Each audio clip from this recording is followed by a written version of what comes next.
Happy Monday to you. How are we doing today, Mr. Brent, Mr. Pierce? Doing awesome. Let's get ready to rock and roll. We are live right now. Everybody, we want to welcome you, if you're watching this on our YouTube channels, to another commercial real estate tactical broker training brought to you by eXpmastery.com. eXpmastery.com.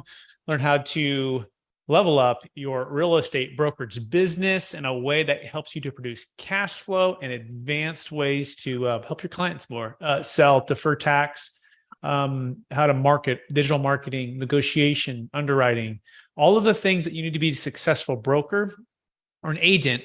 We want to help you become, improve your craft, become a master at your craft. And so eXp Mastery is all about that. Go to eXpmastery.com. For those who don't know me, my name is Brett Swartz, and I am the founder of Capital Gains Tax Solutions. I'm also a multifamily broker with eXp Commercial, and also kind of the founder of eXpmastery.com as well. We are welcomed by a few of my eXp family team members who are experts in their own right. Mr. Brent Silverbauer, multifamily in Northern California, digital marketing expert and real estate broker. Amazing. Brent, how are we doing today? Doing awesome. Glad to be here. Excellent. We're also welcomed by Pierce York. He is an amazing, excellent agent down in the Newport Beach area, luxury real estate, as well as commercial real estate. He's also knows the deferred sales trust just about better than any agent in the country at this point. Now he's been training and I've been coaching him for years now, but he's also co-host of the podcast. Pierce York, how are we doing? I'm doing awesome. Excellent. Excellent. So eXp Mastery, what we're all about here for this particular commercial real estate tactical broker training is just sharing some secrets and sharing some fundamentals of the business. And so in today's, actually we're regrouping here. We've had about 6 or 7 episodes. We took a little break here and now we're regrouping. I'm going to test some of the knowledge for Brent and Pierce, and then we're going to see where they're at. Based upon that, we'll determine where we're going with today's talk. So Brent Silverbauer, what is the purpose of a cold call? Purpose of the cold call is to generate interest to get to the meeting. It's not to be their best friend, explain the whole market, answer all their questions, and all that other stuff. In other words, it's not to have the meeting; it's to gain the meeting or to get commitment to meet with you, right? Correct. And what is meeting looking like? What's a meeting? Define that. In person primarily. However, if you're on the West Coast and they're on the East Coast, or if you're 10 hours away, it might be very difficult. However, it might be worth it to get on a plane to fly down and meet with them in person. If you can't meet with them in person, if that's impractical, then a Zoom is the next best thing, but you definitely want to get that in-person meeting if you can. Yeah, because if someone's just at the gym or just taking a call or just driving, they might just want to just talk and talk and talk and extract and extract and extract. Nothing wrong with that. They want to be your friend and you want to probably be their friend too. But are we in the business of being friends or really helping people make, commitments to make change? Yeah, you're in the business to get commitment, to make change, and to be the preferred agent to sell exclusively list the property. Right. We're going to be Navy SEALs versus baby SEALs. We're going to go pro. We're going to be professionals, right? Versus just being friendly and friends. Kind of like the friend zone. You don't get stuck in the friend zone, right? You all had the friends who got stuck in the friend zone. We really want to be professionals. We want to show them that we care about where they're at, but we also care about getting to the next call so we can set that next meeting, so we can make opportunities to solve problems and get transformation for people. So the purpose of a cold call is to get the meeting. Now, on this cold call, you might use the thing called an interest generator. Brent, what would be like an interest generator? Interest generator would be an important piece of information that would spark their interest. For instance, things that are going on in that city, a major employer that's leaving, how it's going to affect housing, what's going on with the economy in certain ways, things that they don't know that would be of importance to them.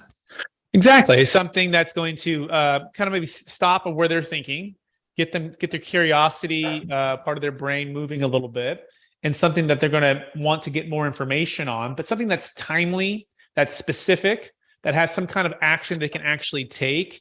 And ideally it's local to their actual market or their street or their deal, or, something that has to do with, if you're selling multifamily with rents, something to do with sales comps, Something that you would want to know if you own property in that area, right? Mhm. And so you're going to have hopefully a good interest generator. You're going to be calling them specifically for the idea of the target of getting the meeting. And then number two, you're going to ask maybe a question, open-ended question, or something that's going to spur an opportunity for you to talk with them. But before you could ask the question, but you might even follow that up with something to open them up even more. And what are those maybe 3 phrases that help them open up more without having to be so intense with questions? You asking me? Yeah. Sounds like, feels like, seems like. Yeah. It sounds like, it seems like, it feels like, which is what is known as Labeling. labeling. And what are you specifically labeling? Their emotions. Exactly. Sounds like, it seems like, it feels like you're concerned about the interest generator being that rents are declining because the student population for student housing in Chico is declining, right? And it's declining at a pretty rapid pace here. And then you use what's called dynamic silence. You see, I was just quiet there for at least 2 seconds, and you guys started to feel that maybe a little bit. Mm-hmm. Maybe wait 3 or 4 or 5 seconds, and they're going to say, "That's right. That's right. That's exactly what I'm seeing and feeling and sensing." Now, you might even follow up with a mirror. Pierce, what is a mirror? A mirror? We know what you're doing, but go ahead and explain to the people out there that are serious. A mirror is when you repeat the last 3 or critical words that someone just said in order to extract more information out of them. Well, extract could be it could be like an intimidating word, more so to invite them to share more about what they might mean by that. Mean by that? Yeah. And they might not know what they mean by that until they have a chance to breathe, like mentally, right? Like, yeah, you're right. I am concerned about that. You say, concerned about that? They said, yeah, I mean, my interest rate's set to adjust. And if my rents go down, that's concerning. And you might say, your interest rate is set to adjust. These are some key facts, some key things that are pulling out some emotions, some concerns. Really, you're trying to find out if there's a problem. Is there a problem that's worth exploring in an in-person meeting? Or another way to put it, you always want to get the meeting no matter what, but is there significant reason to convert what they're saying for a reason to meet? Because sometimes if you don't have a good solid interest generator or a good problem or a good ambition, by the way, are people more likely, Brent, to make changes based upon problems or desires? Mainly problems. Fear, unfortunately, is a powerful motivator. The risk of even not having an opportunity, phrasing things like that, you could be missing out on this. FOMO is powerful. Excellent. Right. So we want to try to identify some of those fears, some of those challenges, some of those problems, some of those concerns, but we want to quickly not overcome those with solutions. We want to convert that for the reason to meet. Yes. So it sounds like, it feels like, it seems like you have some concerns about your interest rate adjusting and rents, going down. That's right. That's a perfect reason for us to meet. In fact, I just finished a rent survey. And on top of that, I just did a few proposals for a few clients regarding the exact thing of adjustable rate mortgages. It's a great reason for us to sit down and strategize what this might look like for you. I have all the wisdom in my mind and I have the proposals I can show to you. It's a great time for us to sit down for 30, 45 minutes in the next week. In fact, I'm going to be in your area on Tuesday at 2:00. I can be there at 12 or 3 to meet you. Would any of those times work for you? See how he's talking about specifically some of their concerns and provided some specific evidence, some stuff that I've worked on, and as an opportunity to meet. So Brent, how did that feel when I asked that? Yeah, it felt good. It felt like you're understanding and then you're providing a solution. which is at a meeting. Micro commitments. If they can't commit to meet with you in person, oh no, I'm too busy, I can't. They're never going to commit to listing the property exclusively with you. Absolutely. And you can't blame them, right? Because they don't know, like, or trust you yet. I mean, they might know you a little bit from your cold calls and from your emails and so some of the deals, but until you get face to face with somebody or shoulder to shoulder walking through proposals, laying out options, and really understanding where they're coming from, not only as a real estate investor, but as a person, as a father, as a mother, as a what their charitable giving is like, what their ambitions, what their desires are. And so now, Brent, fast forward, or Pierce, now we're in the meeting. We got the meeting. Like, great, let's meet. What is the purpose of the meeting, Pierce? Purpose of the meeting is to see if a proposal is warranted. And how do we determine along the way, or what are some ways to determine that, Pierce? Well, I think that one of the big things, you have to see if there's a problem that you can solve. And if there's not, then you need to move on. Yeah. If it's not significant pain or desire for change or an ambition to be somewhere, then you got to be willing to walk away and not try to beat a dead horse, right? Or at least walk away for a while. You put them in the nurture file, you put them in the follow-up, and you come back to them at a different date, right? But you're not going to try to squeeze a square, peg in a round hole just to get a sale or get a deal, get a commission, get a listing. So, Brent, what are some questions when you're in this meeting? First of all, back up even before that. You know what the outcome that you want it to be, but what are some things you're doing in that meeting to make sure that you're having a great meeting with somebody? Well, labeling and mirroring, asking open-ended questions and then labeling and mirroring, so that not only do you understand them, but they know that you understand them. Absolutely, right? Labeling, mirroring. So you might start with a good open-ended question. By the way, before you even do that, hopefully you built some rapport. Yes, true. Just be friendly and be open to what their world's about. That could be sports, that could be family, that could be faith, that could be politics, that could be anything at all that they're desiring to talk about. See if you can connect with something and connect on that level first, right? Something that's outside of the business. Build some rapport. And what's a good ratio, Brent, for as far as who should be talking what amount of the time? They should be talking 80% of the time. You should be talking 20% of the time, mainly with mirroring, labeling, and open-ended questions. Yep. Good. And so now you might transition into business. So before we met today on the phone, we talked about some ways to potentially, strategize your property as it pertains to interest rates increasing, adjustment rate mortgages, and rents going down. Before we get there though, I'm just curious, like what's the main thing you're trying to accomplish with your real estate portfolio, or that 30 unit apartment complex, or those 100 units? What got you started there, and what's the main thing that you're hoping to accomplish with that investment? Be quiet and let them tell their story of how they got there, and tell their story of what they're trying to accomplish.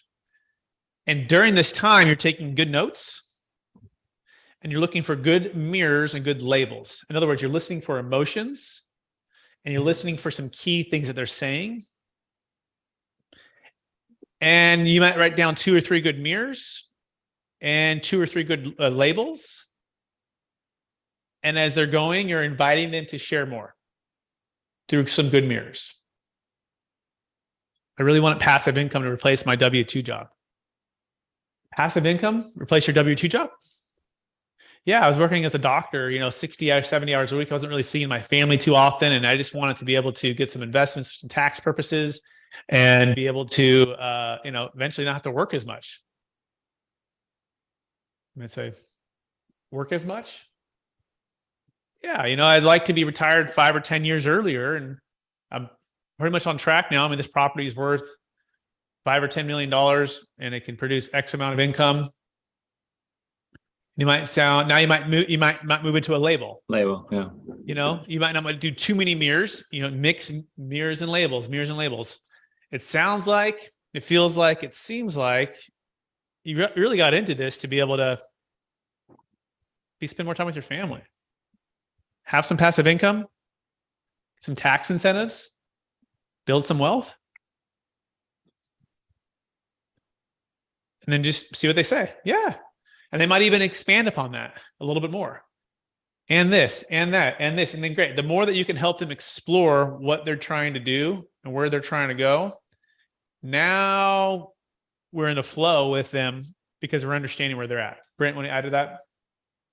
No, like we both play basketball. I think mirroring and labeling is like dribbling with your right hand and your left hand. You got to kind of know when to cross over. And the more you play basketball, the smoother you get with your moves. And that's exactly like this. Practice makes progress, basically. Good. Good. Okay. So that's the purpose. Now, at a certain point, we're going to transition, Pierce, to we've mirrored, we've labeled, we've uncovered some problems, some desires. We've uncovered where they're trying to go and where they're at. And now we're going to transition to a phrase or a way to transition to it, some commitment. Do you know what that phrase or that talk track is, if you will? I guess script you could call it. Did you already do the proposal? Oh, no. This is the first meeting, right? And that's one of the biggest mistakes too. Don't show up with the proposal, right? The worst thing you do is show up and say, I've got the solutions to all of your problems, but we've never met, talked, explored it, or understood that you understood. And I just had it all answered. And then they're like, this guy's just presuming that he already knows me, that I already know him, that I already like him, that I already trust him, right? That's the worst thing you can do. So you have not done the proposal. You are sitting down to transition the first meeting to potentially do a proposal. Do you know what the word or the phrase is, Pierce? Yeah, assuming we can agree on price and terms, is there any why you wouldn't let me exclusively list your property? Okay. Yes, that's the end of it. Brent, what's the first part of that, though, before you get to that exact part? Assuming that we can agree on price and terms to your satisfaction, right? That's the beginning. Is there any reason why you wouldn't use me to exclusively list your properties? Or you could also say, if we're getting deep into it and getting smooth and getting, advanced with it, assuming I can show you how, I could avoid all the capital gains and get you out of toilets, tenants, and trash, and list your property for, the market price and agree on price and terms to your satisfaction, and any other thing that came up that they're concerned about, listing those concerns, and then saying, is there any reason if I could do all this, if I could do all this, then would you exclusively use me to list the property? Yeah, that's all correct. And I guess what I was saying is even the pre-step before that, they've set up desires, these challenges, these things.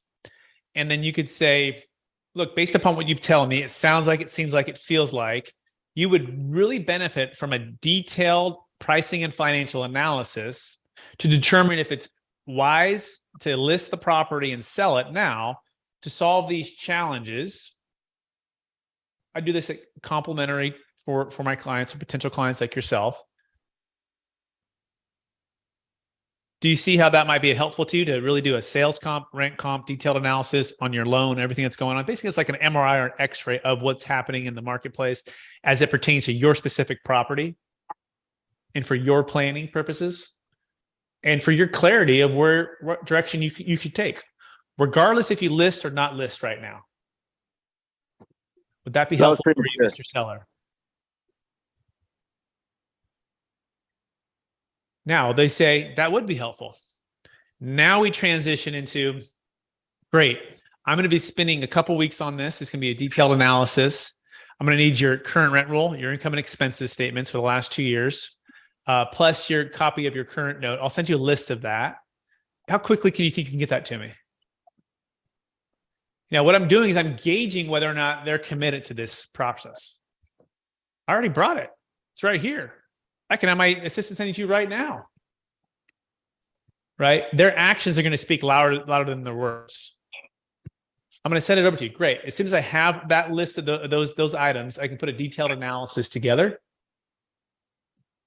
So I'm going to spend a couple weeks on that. I'm going to review your numbers. I'm going to review bank loans. I'm going to review the sales comps, the rent comps. I'm going to walk your property. I like to tour your property discreetly, just to get a nice look and feel for it. What would be a good day in the next couple of days to be able to do that? In fact, can we go over there right now? Do you have time to drive over there right now? Right. You're going to sense what they think or feel, right, on that.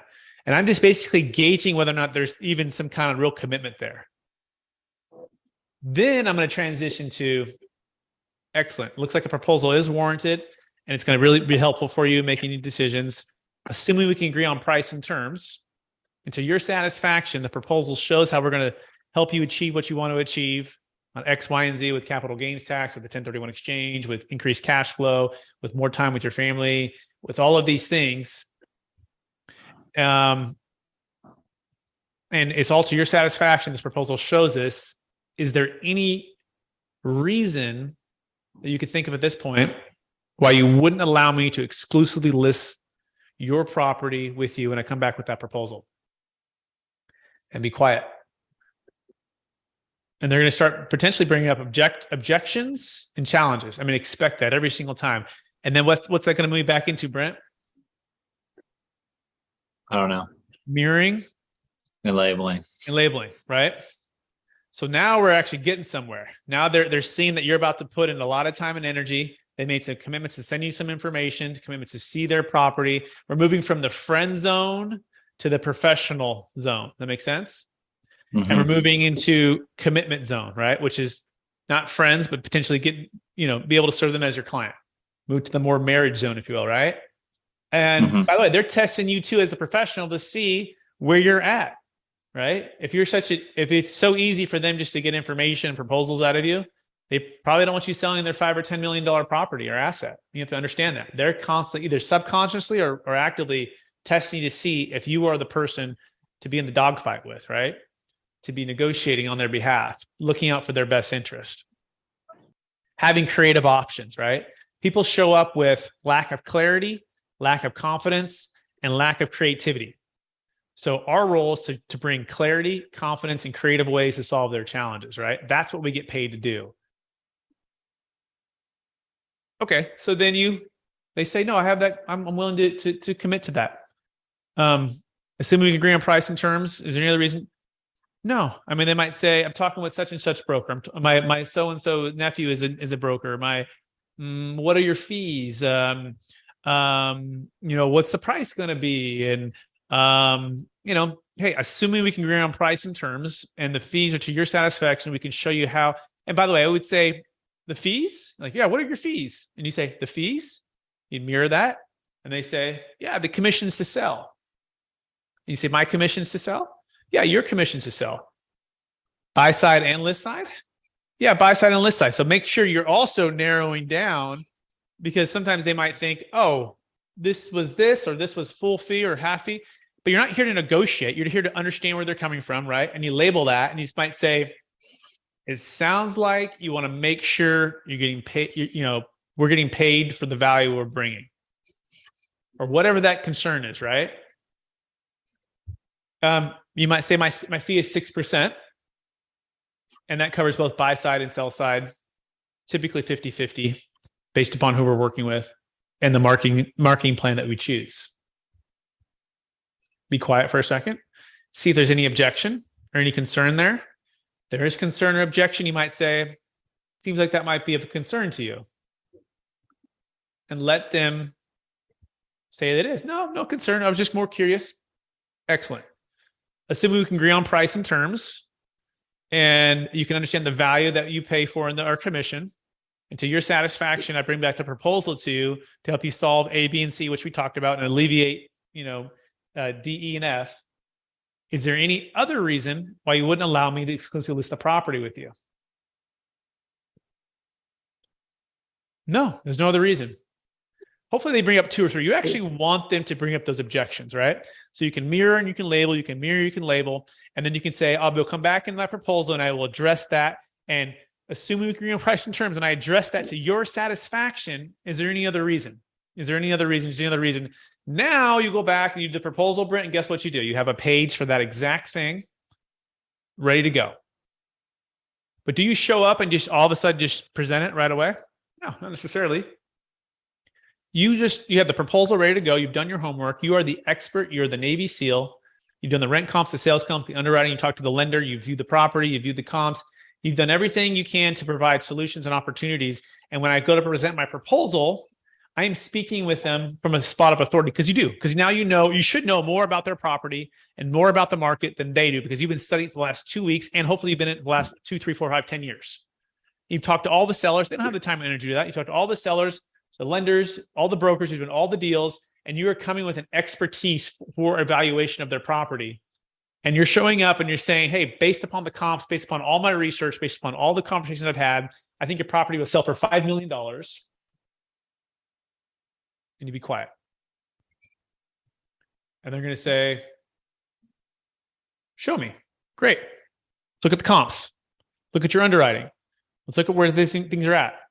Now let's dive into your specific situation. I think based upon everything you've told me, what you're trying to achieve with your family, with your passive income, with your tax planning goals, with your adjustable rate mortgage, which is set to adjust in 2 years, and it's here now, this is the time to sell and list right now, because we want a buyer to be able to have that fixed rate before it adjusts. Now is the time. So you're specifically, I'm advising for you, based on what you've told me, to sell right now.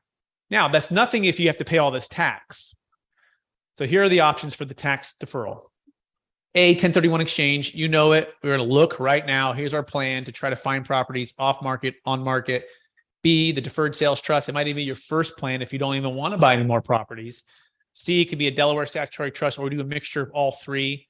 My team and my business partners are experts in all of these things, and that's the team approach. This is how we're going to help you solve that challenge, right? So first you're starting macro with the property, then you're diving in specific with what their needs and goals and desires are, right? And then you're talking direct solutions for where we're going. So basically it's like static, where we're at today, where we could sell it for. Static, where you're at today, where you're going. C, our solutions for the future and what it's going to look like after close. Does that make sense? Now your proposal is there as a what's the word? The evidence and the aid to help you with that. You might say we just did a $17 million deal in Sacramento for a billboard company sale. And the seller had millions and millions of tax, and he used the deferred sales trust after his CPA was very cautious and concerned.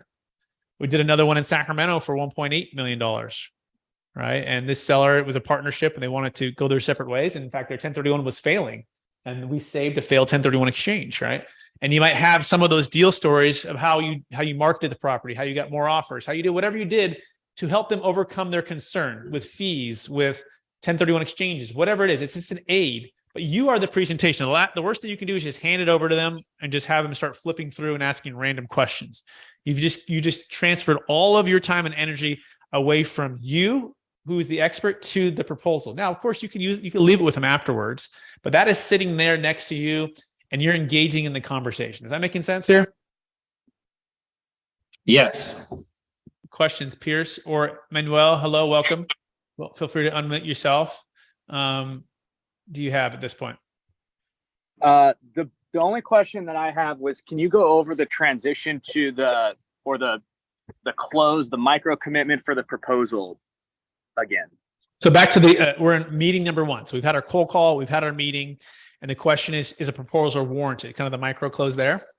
Yeah. When my wife pulled up, she Bluetooth and I missed it. Okay. So it was prior to the conditional close. Brent, you want to give that a shot? Go.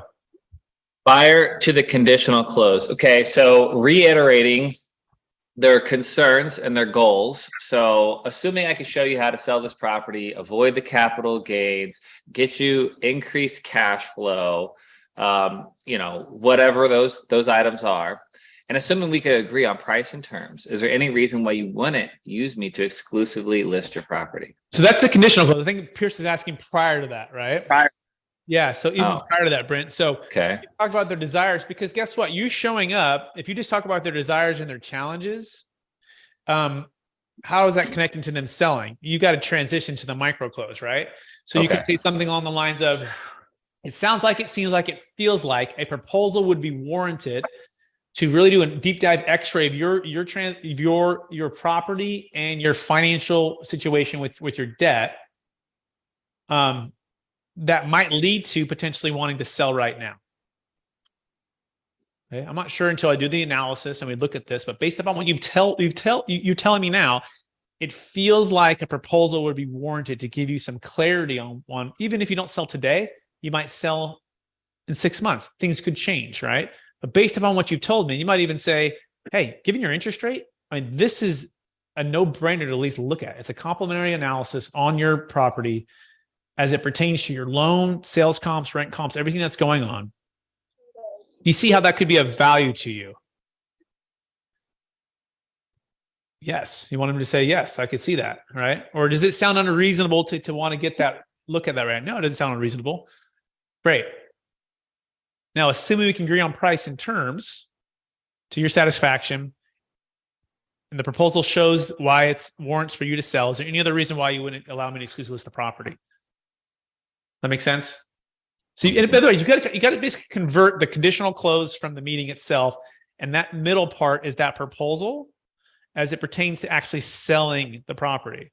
Now, you might come back and say, look, don't sell the property. Hold on to it. Refinance. Increase your cash flow. Renovate some of those units. Clean up some of those expenses. Like, I'm going to let you know this proposal is going to give you from all angles. Sell. Don't sell. Hold. Refinance, right? It's kind of an x-ray of what's happening. But this proposal will help you get clarity on your options. Do you see, does that seem unreasonable to have that as an update? No, it doesn't seem unreasonable. It sounds great. Great. Now, assuming you agree on price and terms and you actually do decide to sell and you show how the proposal shows how it's going to solve your challenges, and that seems to be the best thing for you to do, is there any reason why you wouldn't allow me to exclusively list the property and sell it for you? So this is an art and a science, right? Some people might come out right away and just say they're ready to, yeah, I actually do want to sell. I'm interviewing agents. And then you're going to go straight into that. But you got to figure out a way to transition that. Does that make sense, Pierce? Does that answer your question? Yeah. Yeah, that was much more helpful. So, and then the other question is, I mean, this is sounds like a pretty targeted list of like specific prospects that you're going after. Is there like a particular prospect like criteria that you use? I know this is applicable to, a bunch of different people, but you can speak differently, it sounds like, to someone who's got, in Chico and the rents may be falling because student housing is different. Am I off here? Yeah, no, you're right. It's got to be specific to your marketplace, to your product type, and to the owners that you're targeting, and you're to be you're basically your ideal client. So for me, as a broker, it's multifamily, it's Sacramento, and then now St. Augustine as well, right? And then it's also Northern California multifamily, because we have some of the best, like Brent in the area, who's from Aptos and lives in Chico, and all of these things are connected, Pierce, to really serve the client at the high level, whether it be yourself or bringing an eXp Mastery team member, right, to serve that client at a high level. So that would be the first thing. But yeah, I think you should always choose a geographical location and a specific product type, and you focus like a laser until you've really mastered that. Then you can also bring in others to help you, right? Or to focus on industrial or office and retail, or so that is something that I found that specialization is going to help you to serve the client at a high level, and also help you to actually win business. Because if you're just a generalist, it's going to be very difficult to compete with specialists, right? And it's kind of like going to a general practitioner and being like, hey, I need ACL surgery, or I need a tumor removed from my brain. It's not going to be the same guy. It's going to be a different knee surgeon and a different brain surgeon for each thing. So we're going to be Navy SEALs, not baby SEALs. We're going to be professionals and not amateurs, right? So that's what takes the discipline and the focus. Doesn't mean you can't bring in someone who is that specialist and then do it together, right? Split the commission, work together, serve the client at a high level. Does that answer the question, Pierce? Yeah. And let me just say too, Pierce, if you're like going for intergeneration, say you're luxury housing in Southern California, it's like, what are the things that are affecting it? How have interest rates, migration patterns, looking at the causes of, reasons to sell or not sell. I've just come up with a little slide deck about things that are the root causes of market forces that are important for a buyer or seller to understand. Good job, Brent. Good, man. Well, you have any questions before we wrap this up? Nope. Okay. Oh, good. Thanks for attending. Good to have you here. All right, Mr. Brent Silverbauer, people want to get in touch with you. What's the best place for them to find you? Yeah, BrentSellsChico.com, probably the best. Excellent. Mr. Pierce York, people want to find you. Where can they find you? They can find me at my website, kingdomluxuryrealty.com, and Capital Gains Tax Solutions Podcast. Excellent. Yeah, if people want to get in touch with me, you can go to expmastery.com. You should also go to capitalgainstaxsolutions.com. We've got the podcast, got the YouTube channel. We've got the new book coming out with Kevin Harrington from Shark Tank, by the way, building a capital gains tax deferral exit plan. And it's about 21 days out. Cool thing about that too is the deferred sales trust, which you'll learn about inside the book, works for luxury primary homes, works for commercial real estate, can save a failing 1031 exchange, crypto, business sales, anything that has high appreciation. So as an agent, as a real estate agent, or as a commercial broker, you're going to want to know about it because it's going to unlock some of the challenges for people from listing, such as I don't have my 1031 lined up, or I don't want my 1031 to fail. I need a backup plan, or I have huge tax and I don't even want a 1031. I want to be more passive. And so look for that coming out soon, and check that out on Amazon. Other than that, if you ever want to join us, let us know. Connect with us. Go to expmastery.com if you're interested in leveling up and joining a team across the country with luxury real estate or commercial brokerage. We would love the opportunity to see if you can be a good fit for eXp Mastery. Go to expmastery.com. Thanks, everybody. We will talk again.